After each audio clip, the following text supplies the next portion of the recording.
All right. All right, you guys. So today we're going to progress into a simple equation that's going to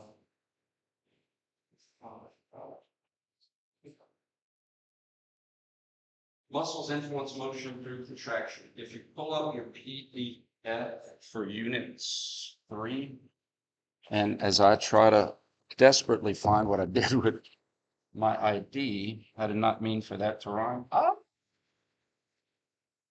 Is that a guy plastic?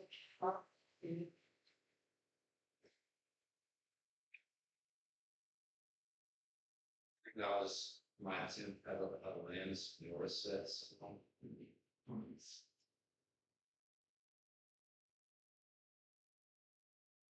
Oh, it's right.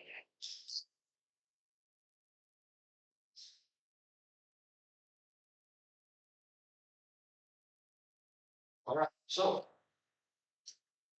this equation, I'm gonna teach you about specific parts of it as mentioned on Friday. This one, we've already checked the box. This B represents joint motions, which we spent 2 months learning. So refresh, don't just keep practicing your motions as you exercise, as you watch people's movements, whether it's on TV, on the talk ticks, on the Insta snaps, on all that stuff. Practice your motions so that way those don't bleed off into the area of Kodo. Contractions, muscle contractions. I'm going to introduce what they are, but this is going to be solved for. This is going to be proven. We are never going to have to guess whether it's concentric, eccentric, or isometric. We're going to lay the foundation to prove and to see the type of contraction. And today's lecture is on first variable A, which is agonist. Okay. So you know how in movies you have a protagonist and antagonist? Well, for biomechanics, it's a little bit different. Our muscles that are in the spotlight, the muscles that are working, the muscles that are doing a job, those are our agonists. The muscles that are doing a job. When I say doing a job on Friday, I use the manual muscle test as an example. Don't let me push you in. I need to recruit muscles that are trying to pull out. Don't let me push you out. I need to recruit muscles that are pulling in. When you're doing curls, you need to recruit certain muscles to do the job of influencing the motion through different contractions. So agonists are our recruited muscles. Bless you, bless you, bless you. Recruited muscles doing a job. Okay. Recruited muscles doing a job. So therefore, antagonists are opposite pulling muscles that we need to be quiet, to not do it, to not get in the way, to not do the job. Simple analogy. You're doing curls. You want the bicep and its pulling partners to do a job of influencing motion, and you want the tricep and its pulling buddies to take breaks. But don't get in the way of me trying to flex and extend with my flexors, right? So agonists, who am I recruiting to do a job of influencing my motion? Antagonists, who do I not want to recruit because their pull will get in the way of what I am actually trying to do. All right. We talked about the problem with associating muscles with specific motion, that there's no context there. I can have flexion because of my bicep, but I could also have flexion because of my tricep. I can have extension because of my bicep. I could have extension because of my tricep. Point being, we can't say this muscle does extension. We have to have context of contraction. My bicep does extension through eccentrics. My tricep does extension through concentrics. Though all three variables have to be in the conversation for it to work. We have to balance these equations. On Friday, I also walked you down the path that this is what you're typically going to see in a textbook or online. There's going to be a specific muscle, there's going to be an origin and an insertion, and then an action. And most of those actions are going to be motion-based. And those motion-based actions are only correct 1/3 of the time, because it's only going to work when it's working concentrically. If it's working eccentrically, there's going to be opposite motion involved. And isometrics, there's no motion. So how can you say that this muscle does this motion when more often than not, that muscle might be doing a job and there won't be that motion? You know, like I said, the analogy in sports is like saying, what is the purpose? What is the job of a batter? To get hits. How that is listed in books and textbooks is basically saying a batter gets a hit every time they bat. No, a batter's trying to get a hit. That doesn't mean the batter's gonna always get hits. They can think of the options. They can get a hit while trying to get a hit, but they can get an out while trying to get a hit. What doesn't change is the purpose. I'm trying to get hits, but the outcome is going to be different. Those muscles are trying to shorten, but the outcomes are going to be different. They're not always going to shorten while trying to shorten. So this is what we're going to use. Function, direction of pull. How does it pull? That doesn't change. It's all the time. It's a flexion puller. When it's flexing, it's a flexion puller. When it's working eccentrically in extension, it's still a flexion puller. Isometric, it's still a flexion puller. So our muscles are going to be based off of direction pull. Here's another practical example before we get into the meat and the potatoes of today. And class, you guys should. Sorry, it's been crazy. Crazy long already. We're in unit 3, like I mentioned. So if I didn't have the projector up, just follow along in your notes. So I'm giving you some practice examples we get into the weeds, guys, because we're going to be getting into some Willie Nelson weeds in about 10 minutes. So consider the following. So from our lectures before, we go from here to here, that's bilateral flexion, from right to left extension. Great. Now we're just adding the next element of what was responsible for those motions. Who was responsible? It's like a game of Clue. Does anybody know the game of Clue where you have to figure out who did it, where they do it, what, how they do it? Kinesiology Clue. The things we need to figure out. Who did it? That's our muscles, our agonists. Who was responsible for the motion? How did they do it? That's contraction. That's, in the Clue game, did they use the candlestick, the knife, which, by the way, the candlestick, why would you use the keys? Use the good stuff. Where did they do it? Elbow, shoulder, joint, hip, right? That's why we spend so much time trying to identify where it had radial ulnar joint. So the where is the joint, the who are the muscles, and the how is the contraction. So we have from left to right, that's bilateral elbow flexion. Great. Who did it? I'm going to teach you today how to figure out, well, if the dumbbells through gravity, planet Earth is trying to extend me.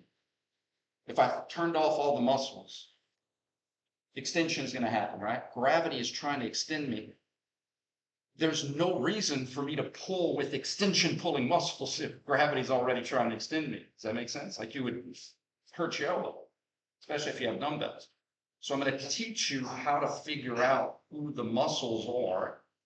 Easy examples first, by understanding who the muscles cannot be. Like, if you know who it's not, a detective, when they're trying to solve a murder or a case, they don't go straight to who they think it is. They got to eliminate people. We have to eliminate. You have an alibi. We eliminate, and then all of a sudden it filters down to. So that's how I'm going to teach it. It has to be the flexion pullers because gravity is trying to extend me. And the last thing I want are the extension pullers with gravity. You sling the dumbbells down very fast and hurt your elbow. So I need flexion pulls. So watch. The biceps brachii and his buddies influence elbow flexion from left to right through concentric contraction. Biceps brachii and his buddies influence elbow extension from right to left through eccentric contraction. And the biceps brachii holds each position in both photos through isometric. So this is just an example of we have the same muscles working, but there's different motions. So how can the same muscles be responsible for different motions, different contractions? That's the lesson of today. And I use this example because you know this, like you know that you're working the same muscles as you go up and down. So what I'm doing is I'm presenting a problem. Most textbooks and books and online will say these muscles do these specific motions. I'm showing you that we know that's not true. You're going to have the same muscles do different motions. So how is that possible? Because of the context of the contractions, how they work. Exactly. Mic drop. You're going to hear me say this term a lot. For most exercises, same external force. So in this case, gravity's trying to extend you the whole time. Same external force, you're going to have the same agonist. The changes in motion isn't because of different muscles, it's because of different contractions. Same external force, same agonist. Variations in motion because of variations in contraction.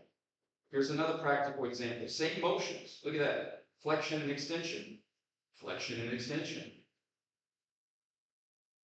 So on the test, the students that don't understand because they might feel they already know this stuff, I'm telling you, there's going to be some people, I'm going to ask this question. And there's going to be a certain percentage that are going to tell me the bicep and the flexors were on from left to right. And the reason they're going to do that is because they're going to say, well, from left to right is flexion. And my ACE certification told me that biceps does flexion. You see the problem, right? I'm telling you. And they're going to come into my office and they're going to say, why wasn't that bicep? And I'm going to be like, because you would smash the back of your neck with the dumbbell if it was, right? And think about it. If you use flexion pullers and gravity is also trying to flex you, you'd literally yank the dumbbell into your neck.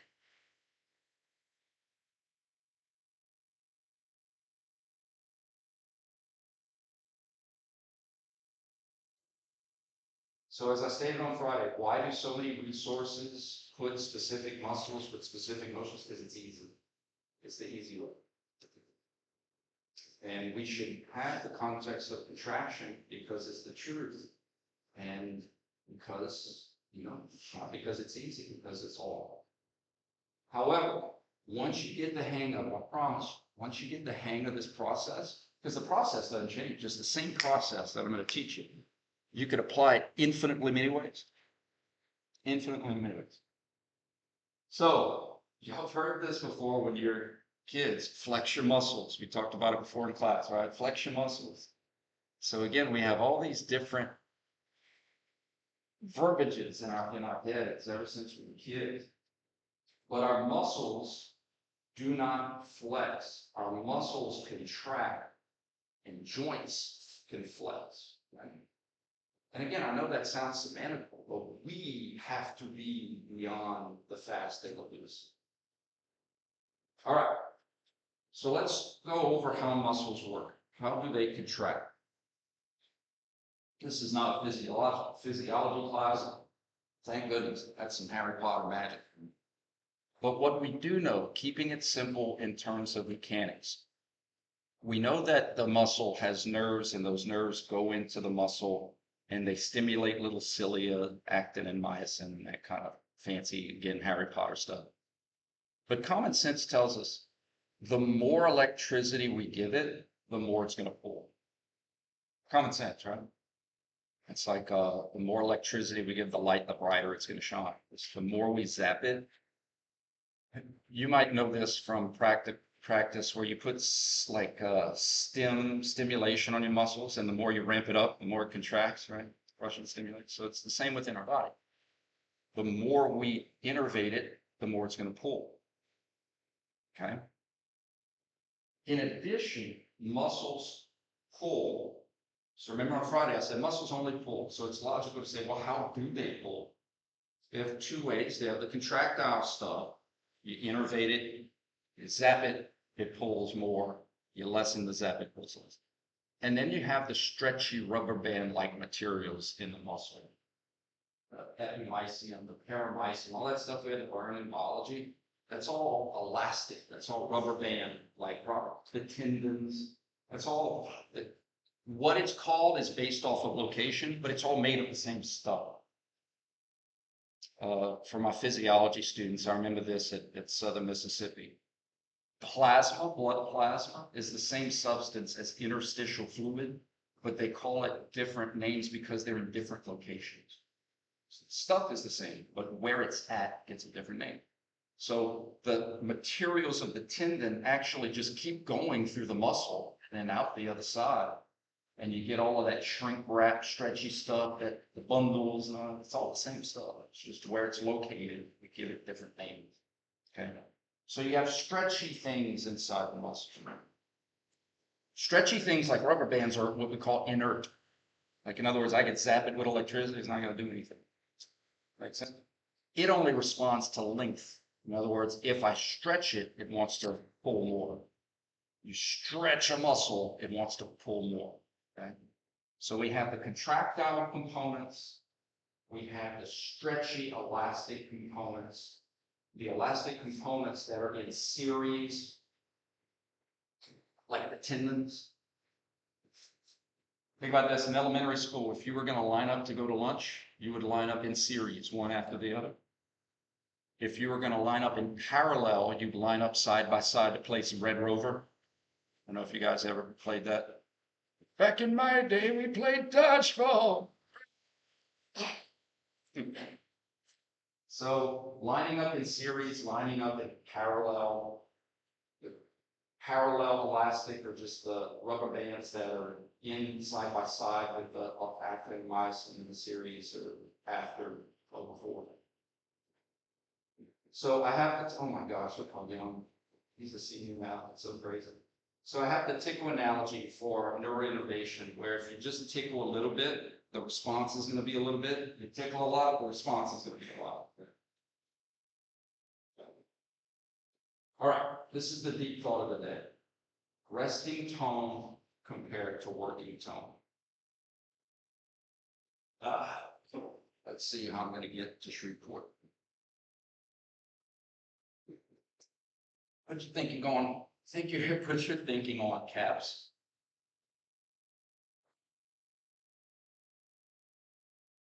Let's say you have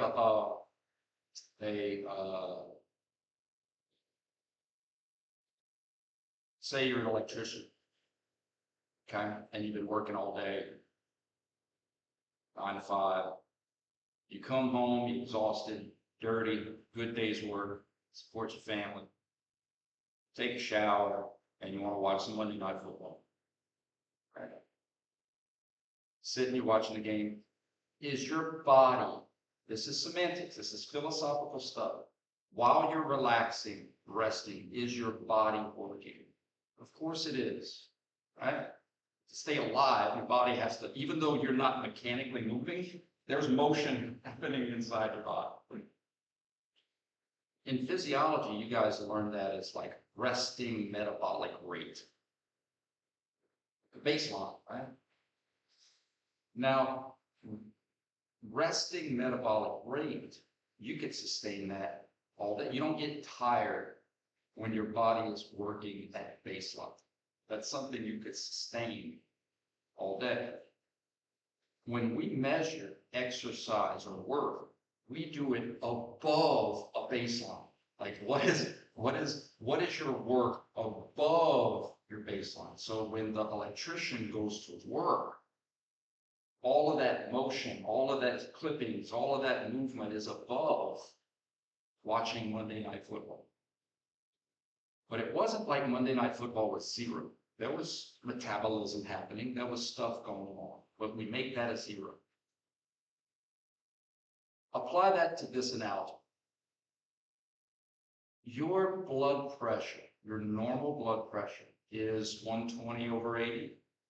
Okay, and that's in your arteries, right? Because your veins are very weak. Veins are low capacitance, low pressure vessels. 120/80. Well, what is atmospheric pressure? Like the pressure at sea level of the atmosphere because of all of the sea of air molecules pushing down on us. You guys remember that from physics? It's 760 millimeters of mercury, 1 torr. And we know that things go from high pressure to low pressure, right? So if atmospheric pressure is 760 and our veins are like 10, when we prick ourselves, shouldn't we implode? Things go from high pressure to low pressure. The trick, because there's always a trick, is that 760 is for everything. It's a baseline.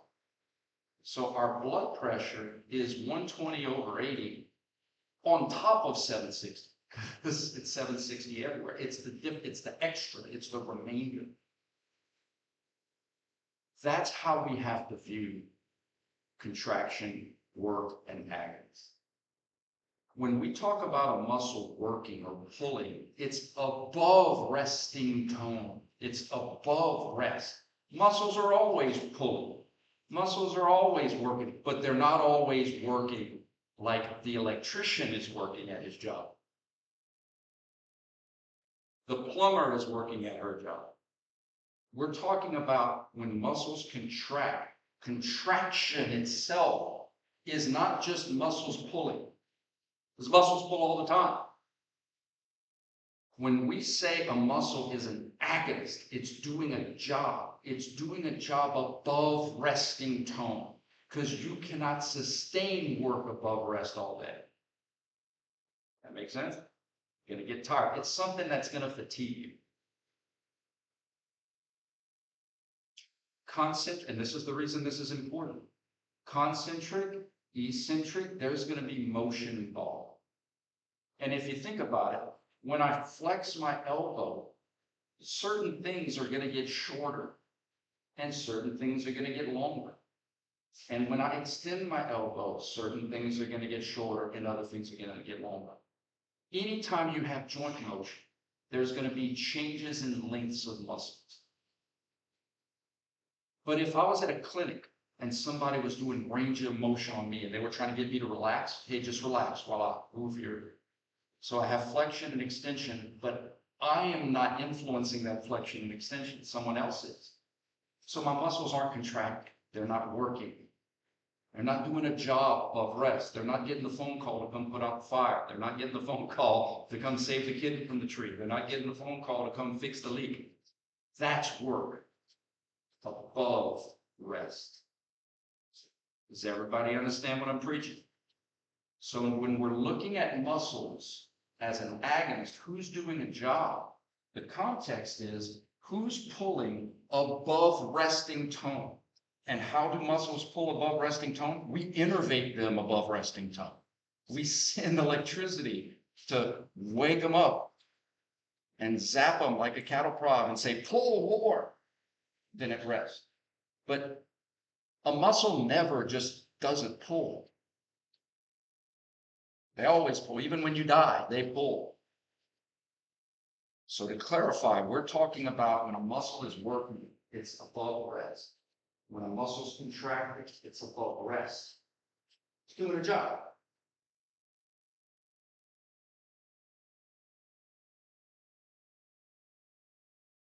That's what this is all about.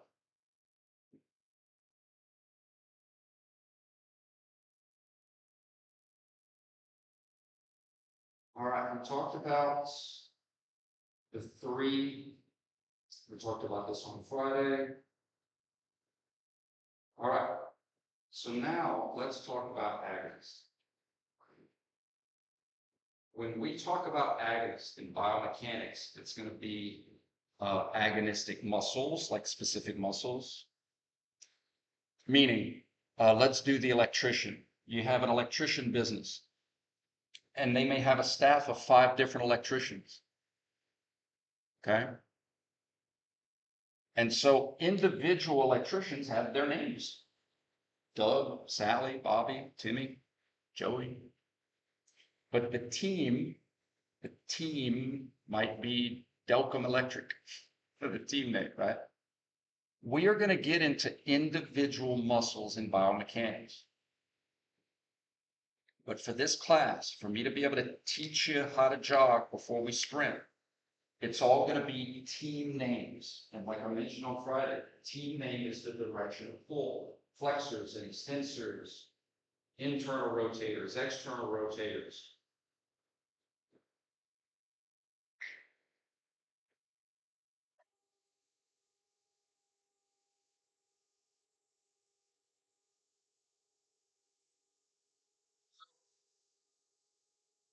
This is your exam 3. Muscles, agonists, influence, joint motion, glute contraction. We got this. Plantar flexion, dorsiflexion, inversion, eversion, knee, all that. These options, the options are just muscle pullers in all these different directions of motion that we spent 2 months on. We have ankle dorsiflexors, ankle plantar flexors, ankle inverters, everters, knee flexors, knee extensors. There's as many groups as there are joint motions because we have to have strings that pull in every direction of motion. Guys, if muscles could pull and push, we would only need half of the muscles in our body. Think about that for a second. If muscles could pull and push, we wouldn't need muscles on the other side to pull. Okay? I'm going to teach you today how to solve for this. We observe this. We solve for this. For 90%, it's a made-up statistic, but it's a lot. The person you're going to call to do a job, it's, well, why do we need to call them? You call a fire person because you have a fire. You call a plumber because you have a leak. For our agonistic muscles, internal joint motion influencers, we have social media influence, we have joint motion influencers. We're going to recruit internal joint motion pullers because there's an external joint motion influencer trying to move my joint in a specific direction of motion. We did that with the manual muscle test. Don't let me push your hand out. I need muscles that are trying to pull my hand in. Don't let me push your hand down. I need muscles that are trying to pull my hand up. It makes sense. If something's trying to move my hand out and I don't want it to move, I'm not going to use muscles that are also pulling my hand out. I need to counter whatever gravity is trying to do with muscles that pull in the opposite direction. Simple example. Gravity is trying to adduct me. If I actually turned on my adduction pullers, I'd slam my hand into my body.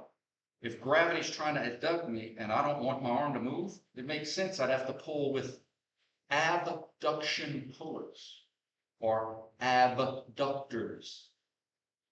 The plural, the muscles that pull in the direction of abduction. Who are those muscles? Who cares right now? We'll get to them. I'll teach you about the supraspinatus, and we'll go over the different heads of the deltoid and the biceps brachii long head. But it's the concept. It's common sense. If I'm trying to hold my arms out and gravity's trying to bring my arms down, I need to pull with some strings up.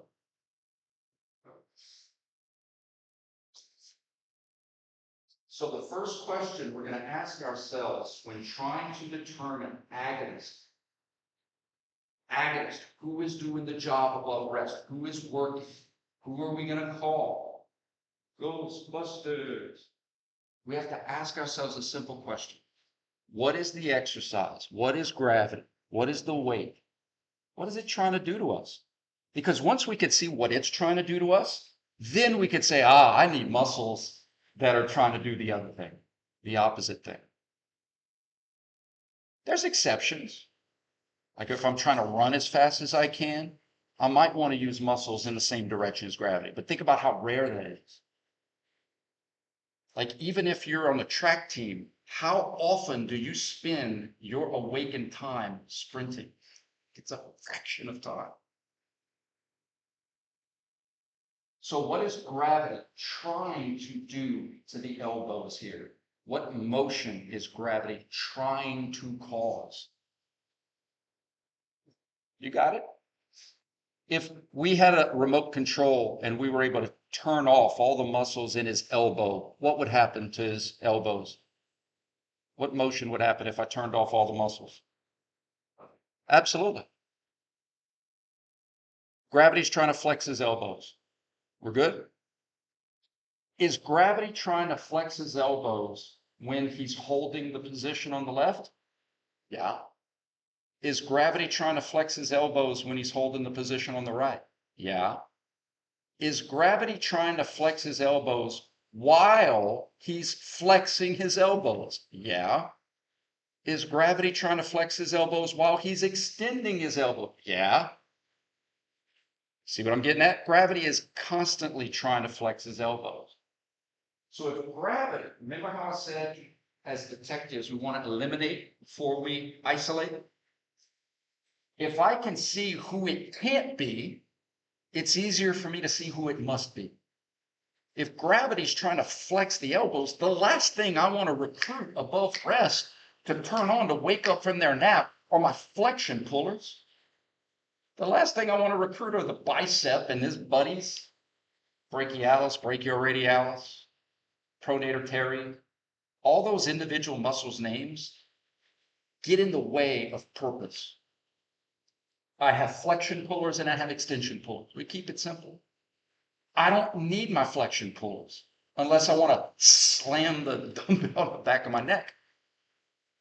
Extrinsically, outside of my skin, gravity is trying to flex me. So intrinsically, inside of my skin, I need muscles that are trying to extend me. It's common sense. Extension pullers. We call those muscles the elbow extensors. Well, Campbell, why don't you just say tricep? Because it's not alone. I would reply, why don't you say KNES? It's arbitrary. If all we do is say glutes and quads and core and trunk and neck, we lose sight of specific influencers. And one day, you guys, where you're going to work, whether it's personal training or therapy or med, you're going to have to know specific muscles. Guys, the human body is much more than a bicep and a tricep and a pec and a trap and a core, whatever the heck that is. Baby steps, okay? So I know that I need elbow extensors in this exercise. I asked myself, Lindsay couldn't be here this morning. I asked myself, what is the external force trying to cause? That's my first question. As a kinesiology detective, stage one is, let me lay out the knowns. What do I know? We do not assume. What's this exercise trying to cause at my elbow? It's trying to cause elbow flexion. So what agonists do I need to recruit? I need agonists that are trying to cause elbow extension. What do I call muscles that are trying to cause elbow extension? Elbow extensors. That's the group of muscles I need, whether it's 2 muscles or 15 muscles. That's the team I need. The elbow extension pullers. So for this exercise, I identified my agonist as elbow extensors.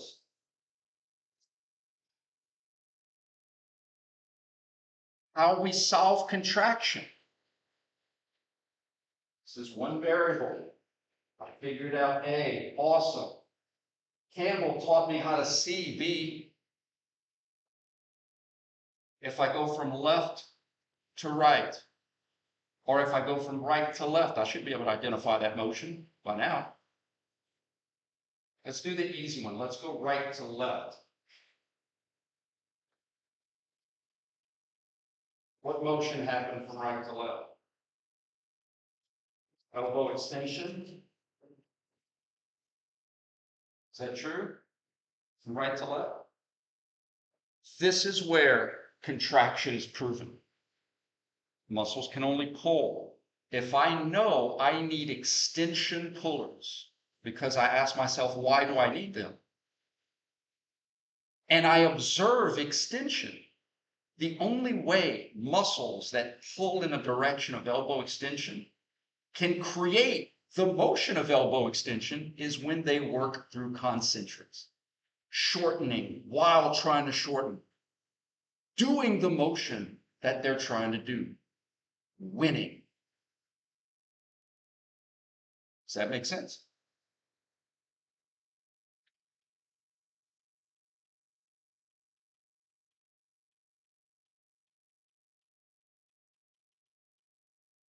Elbow extensors did the elbow extension through concentrics. This is one of the positives. I know sometimes these things get wordy, extensors, extension, it gets confusing. But once you get it unconfusing, it's the greatest blessing in the world. Because if the motion matches up with the muscles pull that's working, it's got to be concentric.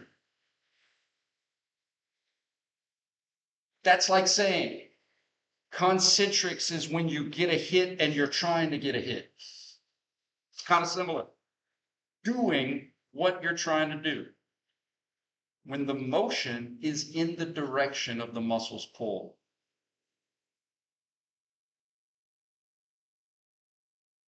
Do you remember what I told you about eccentric? It's weird. Eccentric. My wife and I watch American Idol on Sundays. That's kind of our little thing. And I was like, babe, wouldn't that be funny if I went on American Idol and I was just singing like some random song, but I was doing like how like, you know, how like male birds like do like peacock stuff. And I was like, but I'm keeping a straight face and I'm like just singing my little song. She was like, dude, you are weird. And I was like, yes. Eccentric is different. It's not what you're expecting. Eccentric contractions is similar. It's not what you're expecting.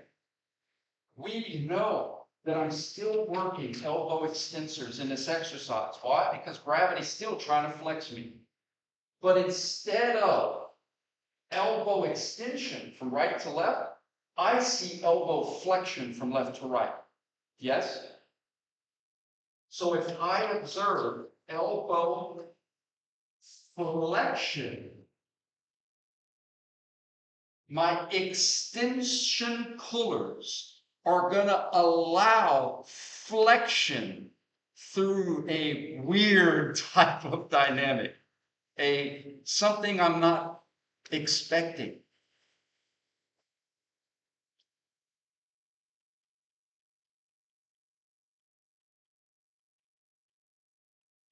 Centrics.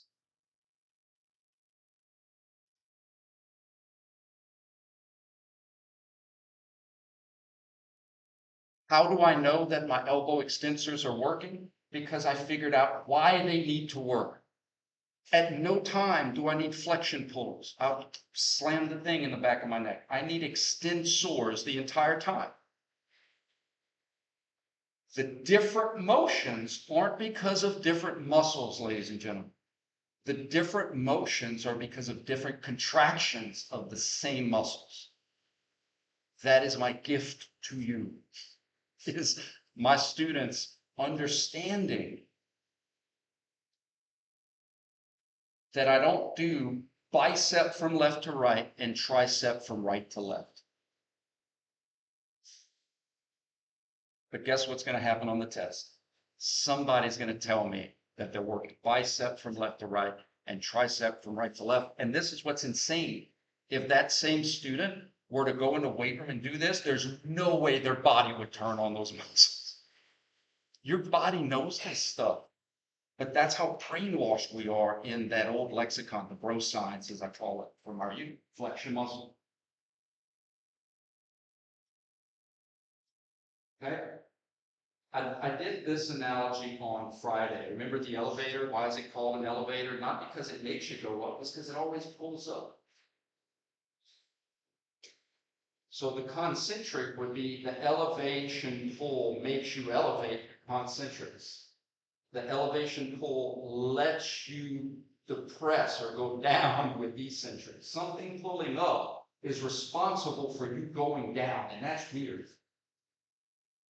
Does that make sense? All right, let's go to this one. We'll use this applied example here, and then we'll get into do a few more examples. All right, first step, you guys, identify the agonist. We identify the agonist, who's working above rest, because we ask ourselves, why do they need to work? In this exercise, the dumbbells are trying to extend her elbow in all phases.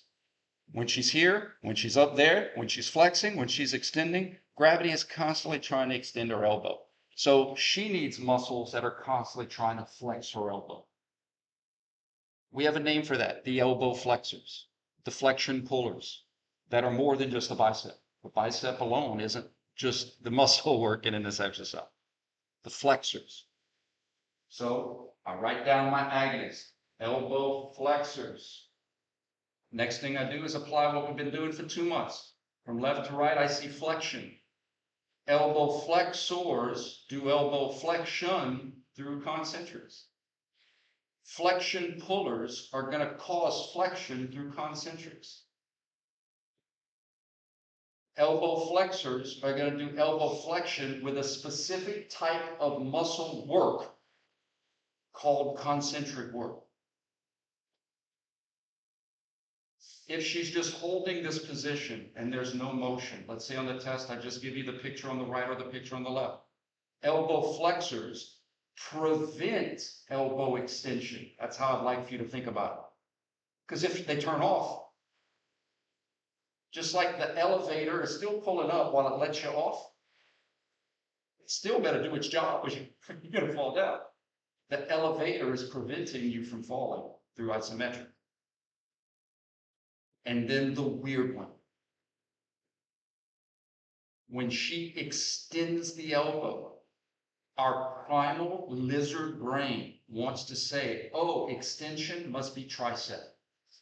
Oh, extension must be extensors. That's what our lizard brains want to think. And I'm your kinesiology therapist. I'm like, no, don't fall for it. Don't listen to your lizard brain. Identify your agonist, my elbow flexors, and then say flexors do flexion through concentrics, flexors do extension through eccentrics.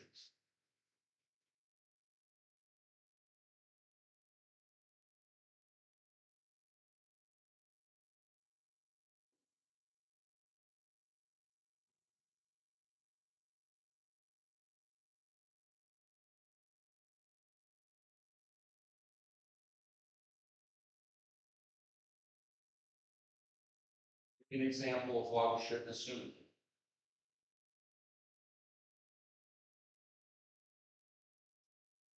Okay?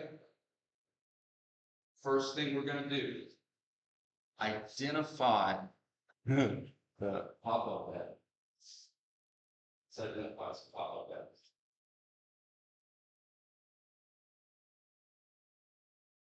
Guys, first thing we want to do, what is the machine trying to do to our joints?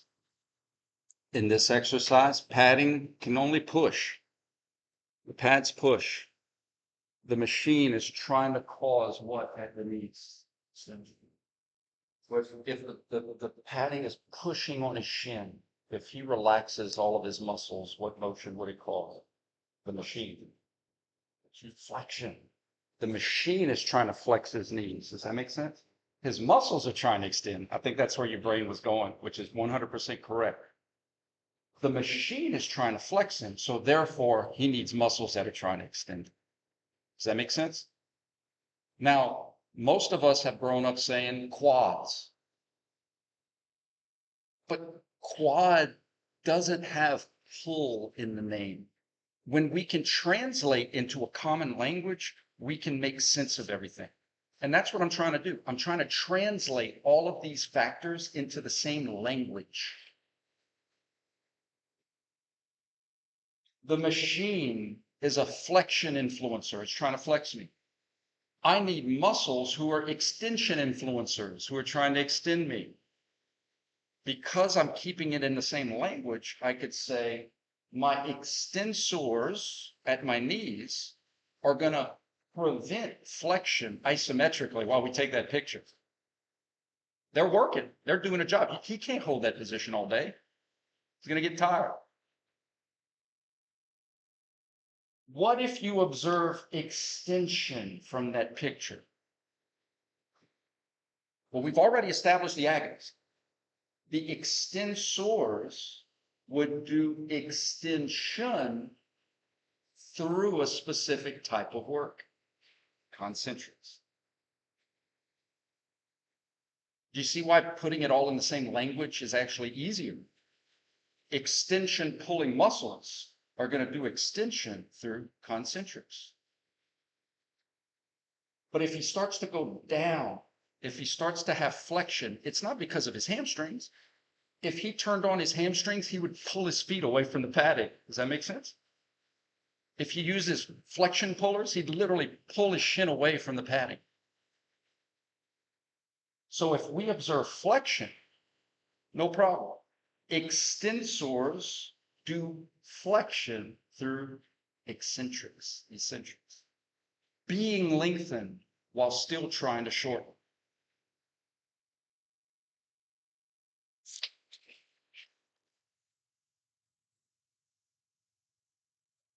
Now, one reason why we shouldn't assume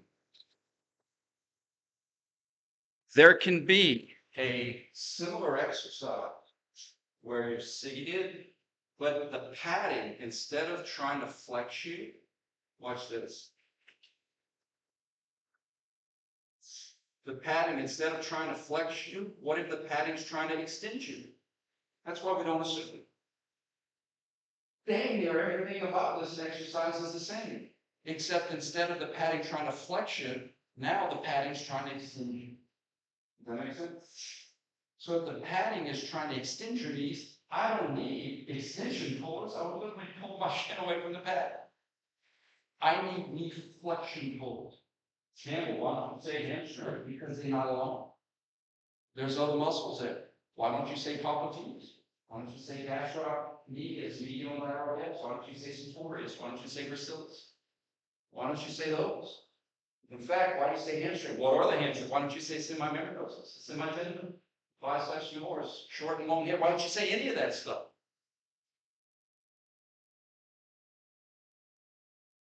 So it's like cocoa, it gets lost. Does everybody understand why we know I have to use flexors because I see that the machine is trying to extend? So once we establish our agonists, all we got to do is match up motion with contraction. If the machine is trying to extend me and I'm using flexors, when I see flexion, it's going to be concentric growth. Flexors do flexion concentric when they're working above rest, when they're doing job. And when I see extension, it's got to be eccentric. Flexors do extension through eccentric. So my students will not have to guess on contraction. My students will be able to walk down a path, a process that is the same, and get to the end result, which is proving contraction. A plus B is equal to C. If we can solve for A with what's given, we observe B, C solves itself. Cool? All right, guys, stay dry. Stay eccentric. Or not. It's all good.